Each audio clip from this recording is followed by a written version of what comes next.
Alright guys, so I'm doing a top 5 director tier list. Now keep in mind, your director may not be on this list. And if he's not, I am truly sorry. Um, but this is just my list. We all have each different lists, so you can put your list down in the comments below. Please do not spread hate or attack anyone or attack me in general if your director does not come up on this list. This is all opinionated. So we're going to go from 5 to 1. Number 5, Steven Spielberg. Now, I know he should probably be number 2, number 1, right? But hear me out. He has made classic films. Fucking masterpieces. In fact, Jaws is still, to me, one of the rare examples of a masterpiece film. But he has made a lot of blunders in his career. Not a lot, just some that's really hindered him down to where he's number 5 on my list. No, one of the biggest ones to me is like AI and BFG. Those movies in 1941. Those movies could have been a lot better in my opinion, but they were just eh. 1941 especially was just a big disappointment. It was him trying to branch out into comedy. It just didn't pan out the way he wanted it to. But his well-known work is what keeps him in my top 5. Schindler's List, Jaws, E.T., Jurassic Park, Ready Player One, Saving Private Ryan. All these films are classics. Every single one. And he's done even more great work that, I probably forgot to mention, but Steven Spielberg is number 5. Number 4 is comedy director Mel Brooks. What can I say that has not been said about this legend already? He is a master of comedic directing. If you've seen any one of his films, with the exception of Dracula Dead and Loving It, that was basically his middle finger to studios because they wanted him to make a kind of clean comedy, and he didn't want to do that because he's known for being kind of raunchy with his stuff, and he's raunchy when it's necessary to be raunchy. But if you've seen some of his other work, Blazing Saddles, History of the World Part 1, Spaceballs, everyone knows Spaceballs, come on. Spaceballs is should be the most, is somehow that movie's better than the sequel trilogy to Star Wars, let's be honest. Young Frankenstein, I mean, these films are considered fucking classics for a reason. They are comedy masterpieces. The comedy in the movies are well-paced, well-timed, well-written, which each film is written, most of his films are written by himself or with other people. A good example of this would be Blazing Saddles, where he wrote the movie with Richard Pryor, which is how he got away with a lot of the things he did in Blazing Saddles. But there is, to me, no other comedy director that has even matched to the level of quality that Mel Brooks has brought into the film industry. So for that reason, and the only film I hate by him is Dracula Dead and Loving It. I forgot to mention, I'm also going to say the names of each of my favorite director's films. Steven Spielberg, my favorite film by him, Saving Private Ryan, with Mel Brooks, Blazing Saddles. So that's why he's number 4. Number 3 is James Gunn. Now, James Gunn, he has a lot of producing credits, especially when his brothers want to make movies, which is Brightburn and The Belko Experiment. But when he does direct, he does a phenomenal job. Slither is still in my top 50 films of all time, which I will do that list one day. Took forever. Slither is easily in my top 50. So is Guardians of the Galaxy Volume 2. And I hope to God his new film, Suicide Squad, is going to continue on with his great directing legacy.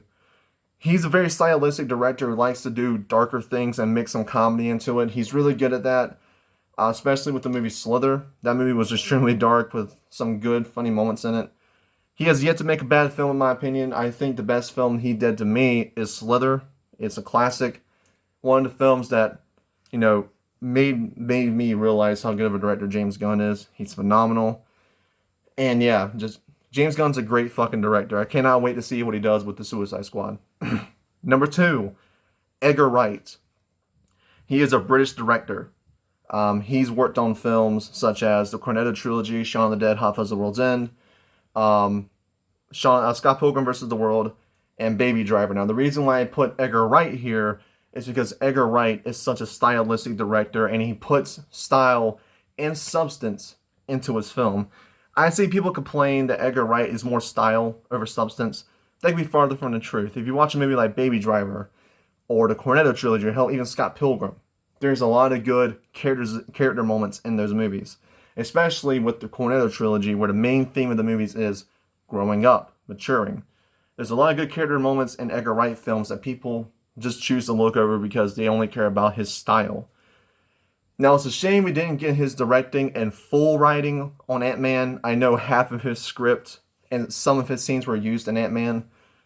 I wish we would have gotten a full force, directed Edgar Wright film, but who knows, maybe one day he'll go to DC or go back to Marvel and work. We never know. But Edgar Wright, he's a director to me that puts both style and substance into his films, and that's why he's number 2. And speaking of style and substance, number 1, and I know people probably thinking, oh, it's probably Nolan and all that. No, my number 1 director is Quentin Tarantino. I'm sorry Nolan is not on my list. I know I pissed a lot of people off. Hear me out. In terms of directing, I prefer Tarantino films over Nolan films. Nolan to me just has this slick style about him. He loves his characters. That's the main thing he focuses on. Character development. When he writes his films, he does so in a certain way that focuses on even the most smallest of side characters and give them pretty decent screen time and give them a character that you won't forget. Who can forget Tarantino's character in Pulp Fiction? Who can forget, Walter Goggins' character in Django Unchained? Or, hell, even Bruce Lee in Once Upon a Time in Hollywood was written in such a way that made him memorable. I love Tarantino films. I think the lowest I've ever gave a Tarantino film is an 8 out of 10. Oh, I forgot to say, in terms of Edgar Wright, I'm all over the place today. My favorite film by him is Hot Fuzz. But in terms of Tarantino, he's made industry staples. Pulp Fiction, Reservoir Dogs, Jackie Brown, Kill Bill Volume 1 and Volume 2, Inglourious Bastards, Django Unchained, The Hateful Eight, Once Upon a Time in Hollywood. To me, the weakest film he's ever made is Death Proof, and even still, I gave that an 8 out of 10 when I reviewed it. He's a director that cares about style and substance. He cares about the story he's crafting. That's why his films take so long to come out. I just love Tarantino films. You can call me a Tarantino fanboy all you want. To me, he has yet to make a bad film under his belt. He is a phenomenal and exceptional director that deserves the legendary title that people have given him. I love him. I love his films. My favorite film by him would have to easily be Django Unchained. It's a phenomenal film, masterclass. The only film that comes close to it to me is Pulp Fiction. So that is my list of the top 5 directors. I hope you enjoyed this list. I just really wanted to do this list because I've been really wanting to do it, but I was afraid of how the reception would be for it. I hope you guys enjoyed it, and I'll talk to you guys next time.